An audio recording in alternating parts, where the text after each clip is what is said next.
ਅੱਜ ਅਸੀਂ ਤੁਹਾਨੂੰ ਲੈ ਕੇ ਚੱਲ ਰਹੇ ਹਾਂ ਵਿਸ਼ਵ ਡੀ ਐਡਿਕਸ਼ਨ ਸੈਂਟਰ ਜੋ ਕਿ ਜੀਟੀ ਰੋਡ ਮੰਡੀ ਗੋਬਿੰਦਗੜ੍ਹ ਵਿਖੇ ਸਥਿਤ ਹੈ। ਇਹ ਸੈਂਟਰ ਨਸ਼ੇ ਦੇ ਮਰੀਜ਼ਾਂ ਲਈ ਇੱਕ ਵਰਦਾਨ ਹੈ। ਇੱਥੇ ਹਰ ਪ੍ਰਕਾਰ ਦਾ ਨਸ਼ਾ ਜਿਵੇਂ ਕਿ ਭੁੱਕੀ, ਅਫੀਮ, ਸਮੈਕ, ਚਿੱਟਾ, ਹੀਰੋਇਨ, ਚਰਸ ਆਦਿ ਜੀਭ ਨੀਚੇ ਰੱਖਣ ਵਾਲੀ ਗੋਲੀ ਨਾਲ ਛੁਡਾਇਆ ਜਾਂਦਾ ਹੈ। ਹਜ਼ਾਰਾਂ ਦੀ ਗਿਣਤੀ ਵਿੱਚ ਨਸ਼ੇ ਦੇ ਮਰੀਜ਼ ਇੱਥੋਂ ਠੀਕ ਹੋ ਕੇ ਜਾ ਚੁੱਕੇ ਨੇ। ਸਾਡੀ ਟੀਮ ਨੇ ਡਾਕਟਰ ਸਾਹਿਬ ਨਾਲ ਗੱਲਬਾਤ ਕੀਤੀ ਜਿਨ੍ਹਾਂ ਨੇ ਵਿਸ਼ਵ ਡੀ ਐਡਿਕਸ਼ਨ ਸੈਂਟਰ ਬਾਰੇ ਸਾਨੂੰ ਵਿਸਥਾਰ ਨਾਲ ਜਾਣਕਾਰੀ ਦਿੱਤੀ। ਆਓ ਲੈ ਕੇ ਚੱਲਦੇ ਤੁਹਾਨੂੰ ਵਿਸ਼ਵ de addiction centre Mandi Gobindgarh ਵਿਖੇ। ਦਰਸ਼ਕੋ, ਪੰਜਾਬ ਪਲਸ ਚੈਨਲ ਤੇ ਤੁਹਾਡਾ ਸਵਾਗਤ ਹੈ। ਅੱਜ ਅਸੀਂ ਆਏ ਹਾਂ ਵਿਸ਼ਵ ਡੀ ਐਡਿਕਸ਼ਨ ਸੈਂਟਰ ਜਿਹੜਾ ਗੋਬਿੰਦਗੜ੍ਹ ਵਿਖੇ ਆਪਣੀਆਂ ਸੇਵਾਵਾਂ ਦੇ ਰਿਹਾ ਹੈਗਾ ਔਰ ਗੱਲ ਕਰ ਰਹੇ ਇੱਥੋਂ ਦੇ ਕਾਉਂਸਲਰ ਦੇ ਨਾਲ। ਕਾਉਂਸਲਰ ਸਰ, ਤੁਹਾਡਾ ਸਵਾਗਤ ਹੈ ਸਾਡੇ ਸਪੈਸ਼ਲ ਸ਼ੋਅ 'ਚ। ਥੈਂਕ ਯੂ ਸੋ ਮਚ ਤੁਹਾਡਾ ਸਵਾਗਤ ਕਰਨ ਲਈ ਤੁਸੀਂ ਮੇਰਾ। ਅਸੀਂ ਇੱਥੇ ਮੈਂ ਵਿਸ਼ਵ ਡੀ ਐਡਿਕਸ਼ਨ ਸੈਂਟਰ ਦੇ ਵਿੱਚ ਜੋਬ ਕਰਦਾ ਐਜ਼ ਏ ਕਾਉਂਸਲਰ ਦੀ, ਅਤੇ ਇੱਥੇ ਅਸੀਂ ਕਾਫੀ ਸਾਰੇ ਪੇਸ਼ੈਂਟਾਂ ਨੂੰ as a councillor the treatment ਕਰਦੇ ਹਾਂ। ਕੀ ਕਹਿਣਾ ਚਾਹੋਗੇ ਕਿ ਜਿੱਦਾਂ ਕਾਉਂਸਲਿੰਗ ਦਾ ਜਿਹੜਾ ਇੱਕ ਪਾਰਟ ਹੈ ਬਹੁਤ ਵੱਡਾ ਪਾਰਟ ਹੈ, ਕਿਉਂਕਿ ਜਦੋਂ ਬੰਦਾ ਨਸ਼ੇ ਦੀ ਦਲਦਲ 'ਚ ਧੱਕਿਆ ਹੁੰਦਾ ਉਹਨੂੰ ਜਿਹੜਾ ਬੰਦਾ ਪਿਆਰ ਦੇ ਨਾਲ ਗੱਲਾਂ ਕਰਦਾ, ਕਾਉਂਸਲਿੰਗ ਕਰਦਾ, ਉਹਨਾਂ ਦੇ ਨਾਲ ਉਹਨਾਂ ਦੇ ਦਿਲ ਨੂੰ ਫਰੋਲਦਾ, ਉਹਨਾਂ ਦੇ ਨਾਲ ਉਹ ਸਾਰੀਆਂ ਗੱਲਾਂ ਸਾਂਝੀਆਂ ਕਰਦੇ ਆ, ਫਿਰ ਉਹ ਸਾਂਝੀ ਕਰਨ ਦੇ ਨਾਲ ਹੀ ਅੱਧੀ ਬਿਮਾਰੀ ਉਹਨਾਂ ਦੀ ਨਿਕਲ ਆਉਂਦੀ ਹੈ। ਹਾਂਜੀ, ਆਪਾਂ ਇਹ ਕਹਿ ਸਕਦੇ ਹਾਂ, ਕਿਉਂਕਿ ਜਦੋਂ ਸਾਡੇ ਕੋਲ ਪੇਸ਼ੈਂਟ ਆਉਂਦੇ ਆ ਤਾਂ ਅਸੀਂ ਜਦੋਂ ਉਹਨਾਂ ਦੀ ਕਾਉਂਸਲਿੰਗ ਕਰਦੇ ਹਾਂ, ਮਤਲਬ ਕਿ ਕਾਫੀ ਸਾਰੇ ਪੇਸ਼ੈਂਟ ਹੁੰਦੇ ਨੇ ਜਿਹੜੀਆਂ ਕਿ ਆਪਣੀਆਂ ਪਰਸਨਲ ਫੀਲਿੰਗ ਸਾਨੂੰ ਦੱਸਦੇ ਨੇ। ਮਤਲਬ ਕਿ ਵਿੱਚ ਪੇਸ਼ੈਂਟ ਇਸ ਤਰ੍ਹਾਂ ਦੇ ਹੁੰਦੇ ਨੇ ਜਿਨ੍ਹਾਂ ਨੇ ਕਿ ਮਤਲਬ ਕਿ ਕੁਛ ਪੇਸ਼ੈਂਟ ਮੇਰੇ ਪਰਸਨਲ ਵਿਊ ਦੇ ਵਿੱਚੋਂ, ਜਿਵੇਂ ਮੈਨੂੰ ਇੱਥੇ ਸਾਲ ਹੋ ਗਿਆ ਜੋਬ ਕਰਦੇ ਨੂੰ, ਮੇਰੇ ਕੋਲ 1-2 ਪੇਸ਼ੈਂਟ ਇਸ ਤਰ੍ਹਾਂ ਦੇ ਆਏ ਨੇ ਵੀ ਕਿ ਜਿਨ੍ਹਾਂ ਨੇ ਅੱਜ ਤੱਕ ਕਦੇ ਨਾ ਆਪਣੀ ਪਰਸਨਲ ਫੀਲਿੰਗ ਕਿਸੇ ਨਾਲ ਸ਼ੇਅਰ ਨਹੀਂ ਕੀਤੀ ਸੀ। ਅਤੇ ਮੇਰੇ 1-2 ਪੇਸ਼ੈਂਟ ਇਸ ਨੇ ਜਿਹੜੇ ਕਿ ਮੇਰੇ ਕੋਲ ਪਰਸਨਲੀ ਬੈਠ ਕੇ ਅਤੇ ਕਾਫੀ ਜ਼ਿਆਦਾ ਫੀਲਿੰਗ ਆਪਣੀਆਂ ਪਰਸਨਲ ਸ਼ੇਅਰ ਕਰੀਆਂ ਅਤੇ ਕਾਫੀ ਜ਼ਿਆਦਾ ਉਹਨਾਂ ਵਿੱਚੋਂ ਸੁਧਾਰ ਵੀ ਆਇਆ। ਇਹਦੇ ਵਿੱਚ ਆਪਾਂ ਇਹ ਵੀ ਕਹਿ ਸਕਦੇ ਵੀ ਕਾਉਂਸਲਿੰਗ ਦਾ ਹੋਣਾ ਬਹੁਤ ਜ਼ਰੂਰੀ ਹੈ ਪੇਸ਼ੈਂਟ ਦੇ ਲਈ, ਜਿਸ ਦੇ ਵਿੱਚ ਪੇਸ਼ੈਂਟਾਂ ਨੂੰ ਉਹਨਾਂ ਨੂੰ ਆਪਣੀ ਪਰਸਨਲ ਜਿਹੜੀ ਉਹਨਾਂ ਦੀ ਪ੍ਰੋਬਲਮਸ ਹੁੰਦੀ ਆ ਉਹ ਸ਼ੇਅਰ ਕਰਦੇ ਨੇ, ਅਤੇ ਨਾਲ ਦੇ ਨਾਲ ਅਸੀਂ ਮੈਡੀਕਲ ਦਵਾਈ ਵੀ ਸ਼ੁਰੂ ਕਰ ਦਿੰਦੇ ਹਾਂ ਤਾਂ ਉਹਦੇ ਨਾਲ ਵੀ ਫਰਕ ਪੈਂਦਾ ਹੈ। ਕੀ ਕਹਿਣਾ ਚਾਹੋਗੇ ਕਿ ਇਹ ਦੋਨਾਂ ਦਾ ਸੁਮੇਲ ਹੈਗਾ ਕਾਉਂਸਲਿੰਗ ਦਾ ਔਰ ਉਹਦੇ ਨਾਲ ਕਾਉਂਸਲਿੰਗ ਦੇ, ਅਗਰ ਆਪਾਂ ਗੱਲ ਕਰ ਲਈਏ ਉਹਨਾਂ ਨੂੰ ਜਿਹੜੇ ਉਹਨਾਂ ਦੇ ਉੱਪਰ ਵਾਲੇ ਲੋਕ ਨੇ, ਘਰ ਦੇ ਨੇ, ਦੋਸਤ ਨੇ, ਉਹਨਾਂ ਦਾ ਵੀ ਬੜਾ ਇੰਪੋਰਟੈਂਟ ਰੋਲ ਰਹਿੰਦਾ। ਹਾਂਜੀ, ਕਹਿ ਸਕਦੇ ਹਾਂ। ਜਦੋਂ ਜਿਵੇਂ ਕਿ ਹੁਣ ਸਾਡੇ ਕੋਲ ਇੱਕ ਪੇਸ਼ੈਂਟ ਆਉਂਦਾ ਹੈ, ਅਸੀਂ ਉਹਦਾ ਸਭ ਤੋਂ ਪਹਿਲਾਂ ਜਿਵੇਂ 2 ਤਰ੍ਹਾਂ ਟਰੀਟਮੈਂਟ ਕਰਦੇ ਹਾਂ। ਇੱਕ ਤਾਂ ਕਾਉਂਸਲਿੰਗ ਦੇ ਰਾਹੀਂ, ਇੱਕ ਮੈਡੀਕਲ ਦੇ ਥਰੂ।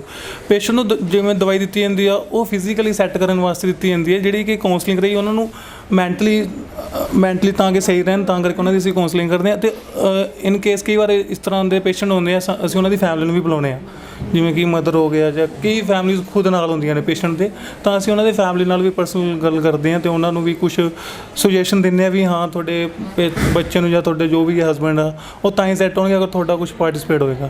ਅਸੀਂ ਉਹਨਾਂ ਨਾਲ ਵੀ ਪਰਸਨਲੀ ਡੀਲਿੰਗ ਕਰਦੇ ਹਾਂ ਫੈਮਿਲੀ ਨਾਲ। Thank you sir. ਹਾਂਜੀ, thank you so much. Brother, ਕੀ ਕਹਿਣਾ ਚਾਹੋਗੇ ਕਿ ਕਾਉਂਸਲਿੰਗ ਦਾ ਜਿਹੜਾ ਇੱਕ ਰੋਲ ਹੈਗਾ ਬਹੁਤ ਵੱਡਾ ਰੋਲ ਹੈ, ਔਰ ਖਾਸ ਕਰਕੇ ਉਹਨਾਂ ਪੇਸ਼ੈਂਟਸ ਦੇ ਲਈ ਜਿਹੜੇ ਬਹੁਤ ਹੀ ਨਸ਼ੇ ਦੀ ਦਲਦਲ ਦੇ ਵਿੱਚ ਗਲਤ ਹੋ ਚੁੱਕੇ ਹੁੰਦੇ ਆ, ਹਾਲਾਂਕਿ ਉਹ ਵੀ ਆਪਣੇ ਆਪ ਨੂੰ ਸੋਚਦੇ ਆ ਵੀ ਨਹੀਂ ਯਾਰ ਇਹ ਗੱਲ ਮਾੜੀ ਆ, ਪਤਾ ਉਹਨਾਂ ਨੂੰ ਵੀ ਹੁੰਦਾ, ਦਿਲ 'ਚ ਉਹਨਾਂ ਦੇ ਵੀ ਆਉਂਦਾ, ਲੇਕਿਨ ਉਹ ਦਲਦਲ 'ਚ ਜਿੰਦਾ ਫਸੇ ਹੁੰਦੇ ਆ। ਔਰ ਤੁਹਾਡੇ ਕਾਉਂਸਲਰ ਜਿਹੜੇ ਤੁਸੀਂ ਕਾਉਂਸਲਰ ਹੋ, ਸੇਵਾ ਕਰਦੇ ਹੋ ਉਹਨਾਂ ਨੂੰ ਗੱਲਬਾਤ ਕਰਦੇ ਹੋ, ਉਹਨਾਂ ਦੇ ਦਿਲ ਦੀਆਂ ਫਰੋਲਦੇ ਹੋ ਦਿਲਾਂ ਨੂੰ, ਅਤੇ ਉਹ ਤੁਹਾਡੇ ਨਾਲ ਬਹੁਤ ਹੀ ਜ਼ੋਨ 'ਚ ਜਾ ਵੜਦੇ ਆ ਔਰ ਇੱਕ ਨਵੀਂ ਜ਼ਿੰਦਗੀ ਜਿਹੜੀ ਹੈਗੀ ਆ ਉਹਨਾਂ ਨੂੰ ਲੋਕਾਂ ਨੂੰ ਮਿਲਦੀ ਹੈ। ਹਾਂਜੀ, ਅਸੀਂ ਸਭ ਤੋਂ ਪਹਿਲਾਂ ਪਰਸਨਲ ਹਿਸਟਰੀ ਲੈਂਦੇ ਹਾਂ, ਕਦੋਂ ਸਟਾਰਟ ਕੀਤਾ, ਕਿਵੇਂ ਸਟਾਰਟ ਕੀਤਾ, ਕਿਹਦੇ ਨਾਲ ਮਿਲ ਕੇ ਸਟਾਰਟ ਕੀਤਾ। ਜਿਵੇਂ ਕਈ ਦੋਸਤਾਂ ਨਾਲ ਸਟਾਰਟ ਕਰ ਦਿੰਦੇ ਹਾਂ, ਕਈ ਫੈਮਿਲੀ ਤੰਗ ਕਰਦੇ ਹਾਂ, ਬਹੁਤ ਜ਼ਿਆਦਾ ਵੇਚ ਦਿੰਦੇ ਸਾਰਾ ਕੁਛ, ਉਹ ਸਾਡੇ ਕੋਲ ਆਉਂਦੇ ਆ ਬਹੁਤ ਜ਼ਿਆਦਾ। ਹੀਰੋਇਨ ਕਰਦੇ ਹਾਂ, ਕੋਈ ਚਿੱਟਾ ਲਾਉਂਦਾ, ਓਪੀਅਮ ਪੋਪੀਆਸ ਸਭ ਆਉਂਦੇ ਆ, ਉਹਨਾਂ ਦੀ ਅਸੀਂ ਕਾਉਂਸਲਿੰਗ ਕਰਦੇ ਹਾਂ, ਉਹਨਾਂ ਨੂੰ ਥੈਰੇਪੀ ਦਿੰਦੇ, ਮੋਟੀਵੇਸ਼ਨਲ ਐਨਹਾਂਸਮੈਂਟ ਥੈਰੇਪੀ ਉਹ ਲਾਉਂਦੇ ਹਾਂ। ਉਹਨਾਂ ਨੂੰ ਸਮਝਾਇਆ ਜਾਂਦਾ ਸਟੈਪ ਬਾਈ ਸਟੈਪ ਵੀ ਕਿਵੇਂ ਦਵਾਈ ਸਟਾਰਟ ਕਰਨੀ ਆ, ਕਿਵੇਂ ਛੱਡਣੀ ਆ। ਆਪਾਂ ਜਿਵੇਂ ਡੋਜ਼ ਦੇ ਹਿਸਾਬ ਨਾਲ ਦਵਾਈ ਦਿੰਦੇ ਹਾਂ, ਜੋ ਕੋਈ 2-3 ਕਿਲੋ ਭੁੱਕੀ ਖਾਂਦਾ ਉਹਦੀ ਜ਼ਿਆਦਾ ਦਵਾਈ ਉੱਪਰਲੇ ਡੋਜ਼ ਤੋਂ ਸਟਾਰਟ ਕਰਦੇ ਹਾਂ। ਜੇ ਕੋਈ ਥੱਲੇ ਵਾਲੀ ਖਾਂਦਾ ਉਹਨੂੰ ਥੱਲੇ ਵਾਲੀ ਡੋਜ਼ ਤੋਂ ਸਟਾਰਟ ਕਰਦੇ ਹਾਂ, ਜਿਵੇਂ ਡਾਕਟਰ ਕਹਿੰਦੇ ਨੇ ਉਹ ਸਟਾਰਟ ਕਰ ਦਿੰਦੇ ਹਾਂ। ਉਹਨਾਂ ਦੀ ਹਿਸਟਰੀ ਲੈ ਕੇ ਸਾਰੀ ਵੀ ਕਦੋਂ ਸਟਾਰਟ ਕੀਤਾ, ਉਹਦੀ ਹੌਲੀ ਡੋਜ਼ ਘਟਾਈ ਜਾਂਦੀ ਆ। ਉਹਨੂੰ ਮੋਟੀਵੇਸ਼ਨ ਕਰਿਆ ਜਾਂਦਾ ਵੀ ਤੁਹਾਨੂੰ ਨਸ਼ੇ ਨਾਲ ਕੀ ਸਾਈਡ ਇਫੈਕਟ ਨੇ, ਦਵਾਈ ਦੇ ਜਾਂ ਜ਼ਿਆਦਾ ਟਾਈਮ ਖਾਓਗੇ ਇਹਦੇ ਕੀ ਸਾਈਡ ਇਫੈਕਟ ਨੇ, ਤੁਹਾਨੂੰ ਹੌਲੀ ਘਟਾਉਣੇ ਆ ਦਵਾਈ ਨੂੰ, ਵੀ ਜ਼ਿਆਦਾ ਟਾਈਮ ਆਪਾਂ ਲੌਂਗ ਟਰਮ ਦਵਾਈ ਖਾ ਵੀ ਨਹੀਂ ਸਕਦੇ। ਮਤਲਬ ਇਹ ਮੰਨੀਏ ਪਹਿਲਾਂ ਡੀਟੌਕਸੀਫਿਕੇਸ਼ਨ ਹੋ ਗਈ, ਫਿਰ ਉਸ ਤੋਂ ਬਾਅਦ 'ਚ ਤੁਹਾਡੀ ਕਾਉਂਸਲਿੰਗ ਹੋ ਗਈ, ਮੈਡੀਸਨਸ ਹੋ ਗਈਆਂ, ਇਹ ਸਾਰੀਆਂ ਚੀਜ਼ਾਂ ਮਤਲਬ ਇਕੱਠੀਆਂ ਹੋ ਕੇ ਇਸ ਜਿਵੇਂ ਕਹਿੰਦੇ ਸ਼ੇਰ ਨੂੰ ਇੱਕ ਨੂੰ ਕਾਬੂ ਕਰਨ ਵਾਲੀ ਗੱਲ ਆ। ਹਾਂਜੀ, ਕਹਿ ਸਕਦੇ ਹਾਂ ਸ਼ੇਰ ਨੂੰ ਕਾਬੂ ਵਾਲੀ ਗੱਲ ਭਈ ਆਪਣਾ ਮਨ ਵੀ ਬਣਾਉਣਾ ਚਾਹੀਦਾ ਪੇਸ਼ੈਂਟ ਨੂੰ। ਕਈ ਹੁਣ ਅਸੀਂ ਇੱਥੇ ਸਮਝਾ ਦਿੰਦੇ ਹਾਂ ਪੇਸ਼ੈਂਟਾਂ ਨੂੰ, ਫਿਰ ਉਹੀ ਦੋਸਤਾਂ ਨਾਲ ਚਲੇ ਜਾਂਦੇ ਹਾਂ। ਜੇ ਫੈਮਿਲੀ ਨਾਲ ਆਉਂਦੀ ਆ ਉਹ ਪੇਸ਼ੈਂਟ ਛੱਡ ਸਕਦੇ ਹਾਂ, ਕਿਉਂਕਿ ਉਹ ਫੈਮਿਲੀ ਦੇ ਨਾਲ ਹੀ ਰਹਿੰਦੇ ਆ, ਉਹ ਆਪਣੇ ਹੱਥ ਨਾਲ ਦਵਾਈ ਦਿੰਦੇ ਆ। ਕਈ ਹੁਣ ਸਾਡੇ ਕੋਲ ਮਿੱਲਾਂ ਵਾਲੇ ਆਉਂਦੇ ਆ, ਕਈ ਉਹ ਇਕੱਲੀ ਦਵਾਈ ਖਾਂਦੇ ਜੀ, ਉਹਨਾਂ ਦੇ ਕੋਲ ਹੈ ਨਹੀਂ ਕੋਈ ਹੋਰ ਸਹਾਰਾ ਨਹੀਂ ਹੈਗਾ। ਉਹਨਾਂ ਦੀ ਕਾਉਂਸਲਿੰਗ ਅਸੀਂ ਉਰੇ ਕਰਦੇ ਹਾਂ, ਫਿਰ ਜਾ ਕੇ ਬਾਹਰ ਕਈ ਉਵੇਂ ਦੇ ਬਣ ਜਾਂਦੇ ਆ।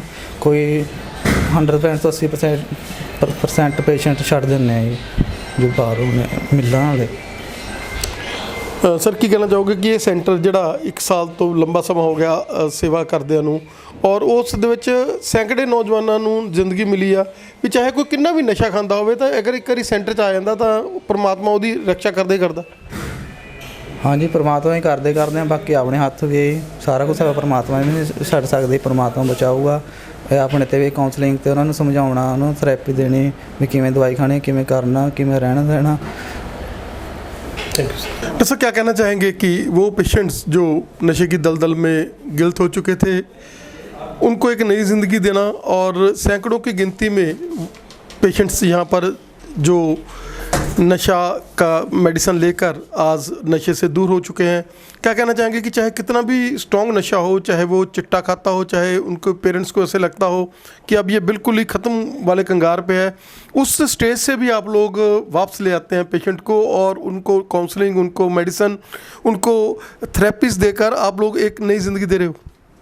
बिल्कुल बिल्कुल, क्योंकि ऐसी बात नहीं है कि नशा है तो सब ख़त्म हो गया है, उसकी सॉल्यूशंस भी होते हैं। जैसे जैसे अगर जो भी पेशेंट हमारे पास आते हैं सबसे पहले हमारी ये ड्यूटी होती है कि उन्हें तकलीफ़ क्या है, उस तकलीफ़ का इलाज करना है। तकलीफ़ें कई बार एक हो सकती है कि कोई भी दूसरी तकलीफ़ नहीं है, सिर्फ नशे के आदि। ये अगर इससे छुड़ाना है तो इसके लिए हमारे पास ट्रीटमेंट होती है। अगर उनको साथ में और कोई तकलीफ़ भी है, जैसे डिप्रेशन, बहुत से पेशेंट्स को नींद नहीं आती है, उसके लिए मेडिसिन लगती है। तो बेसिकली इससे धीरे धीरे बाहर निकालने का हम काम करते हैं। जो भी सामने तकलीफ़ आती है, किसी का फैमिली इशू होता है, तो धीरे धीरे उनको काउंसलिंग करके या उनको मेडिसिन देके हेल्प होती है। क्या कहना चाहेंगे कि जो नशा है वो जब आदमी एक बार नशे में गलत हो जाता है तो वो खुद भी जो है इतना ज़्यादा डिपेंडेंट हो जाता है कि उसको जो मर्जी, जैसे कोई मर्जी डांस करा ले उसके साथ। क्या कहना चाहोगे कि नशे वाले पेशेंट का खुद की जो है वो एक बीमारी की तरह उसको उसने गे रखा होता है? मतलब ये नहीं है कि लोग कहें ये नशे वाला है, बंदे से नफरत करने लग जाते हैं, बल्कि उसकी बीमारी से करें। हाँ, अगर हमारी किसी से जंग होनी भी चाहिए तो नशे से होनी चाहिए। बात ऐसी है कि बहुत कॉमनली नशा अवेलेबल है, तो हमारे पास यहाँ पे जो हम पेशेंट्स देखते हैं, कई बार उनमें से ऐसे होते हैं थोड़े से अनस्टेबल टाइप। जैसे आप में, हम में, हर कोई सोसाइटी में एक 10-15% का ऐसा एक पॉपुलेशन होता है जिनको थोड़ा सा माइंड स्टेबल नहीं होता, थोड़ी नींद की तकलीफ़ होती है, थोड़ी डिप्रेशन, माइंड स्टेबल ना होना, चीज़ों में ध्यान ना लगना, मन बहुत बेचैन होना, ये बहुत कॉमन चीज़ें हैं। ये लोग तो हमेशा नशे के आदि इजीली हो जाते हैं, खास करके अगर नशा इजीली अवेलेबल है जैसे पंजाब के अंदर है। साथ ही में अगर इतना कॉमन है और कल्चरली एक्सेप्टेड है नशा कि हर घर में चलता ही है, हमारे लेते ही हैं, इससे भी बहुत प्रेशर आता है। तो जैसे कॉफ़ी, ये एक एडिक्टिव चीज़ है, बट अभी इतना एक्सेप्टेड हो चुका है कि हम बच्चों को भी दे देते हैं, जो कि गलत है। वैसे ही थोड़ा सा अफ़ीम और इन चीज़ों के साथ थोड़ा हो गया है। हाँ, माना कि चिट्टे के साथ शायद उतना ना है, मतलब उसका थोड़ा सा लोग डरते हैं, तो इसलिए आप ये भी देखोगे कि चिट्टा इतना स्ट्रांग होकर भी लोग कम लेते हैं। तो एक सोशल कंटेजियन भी होता है। आप अगर लोगे और आप मेरे फ्रेंड्स हो और आपके साथ सब फर्स्ट क्लास दिख रहा है तो मैं सोचूंगा यार शायद सब बढ़िया है, मैं भी ले लूँ। ये थोड़ा सा होता है। तो यहाँ पे पॉइंट ये होना चाहिए कि नशे को इंसान से सेपरेट करना बहुत टफ है, बट अगर उन्हें जजमेंट ही करना है उनके बारे में कि वो सही इंसान है कि नहीं, तो थोड़ा सा सेपरेट करने की ज़रूरत है कि शायद नशा एक गलत चीज़ है जो अच्छे इंसानों को भी डैमेज कर सकती है।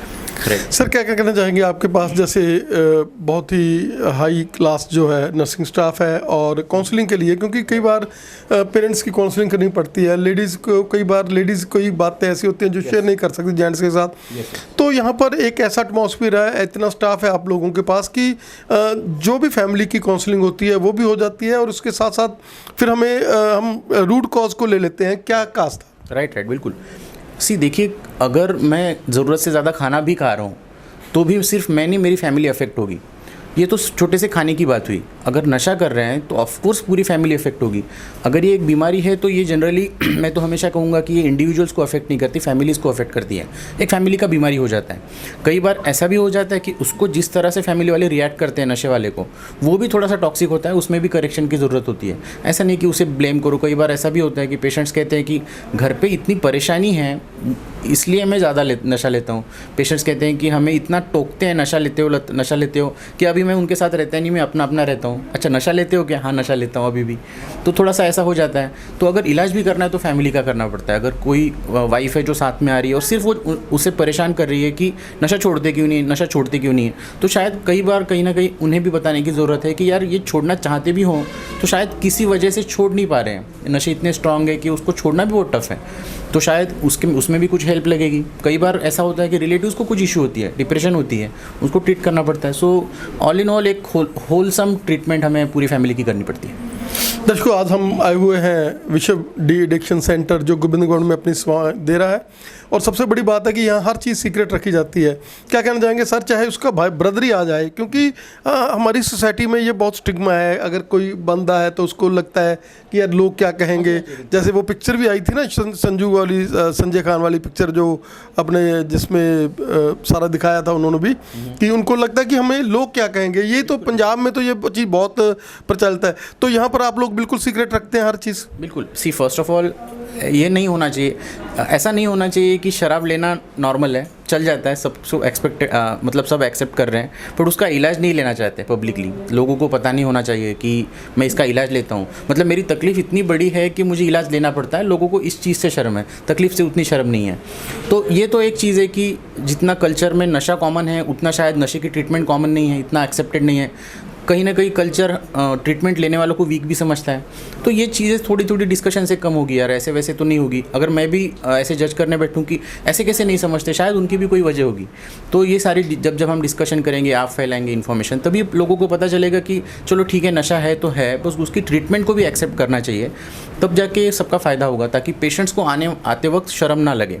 अभी दूसरी पॉइंट ये है जो आपने कहा कि चलो ठीक है ये तो सब एक्सेप्टेड, बट जब भी कोई भी पर्सन हमारे पास आता है और वो कहता है कि दूसरी किसी की मेडिसिन मुझे लेनी है, तो बिकॉज ऑफ कॉन्फिडेंशियलिटी रीज़न हम नहीं दे सकते हैं आपको। अगर आप मेरे पेशेंट्स हैं तो मैं आपको कितना डोज दे रहा हूँ मैं आपके भाई को भी नहीं बता सकता हूँ, मैं मेरे सीनियर्स को भी नहीं बता सकता हूँ। ये डॉक्टर पेशेंट कॉन्फिडेंशियलिटी होती है। जैसे अभी कोई भी पर्सन हमारे पास आता है तो फर्स्ट पेज हमारा ये होता है कि आपकी इन्फॉर्मेशन कॉन्फिडेंशियल है हमारे साथ। ऑफ कोर्स, क्योंकि ये सिर्फ डी एडिक्शन का ही नहीं, ये जनरल मेडिसिन का ही, डॉक्टर और पेशेंट का ही ये रूल है कि उनकी इन्फॉर्मेशन लीक नहीं करनी होती।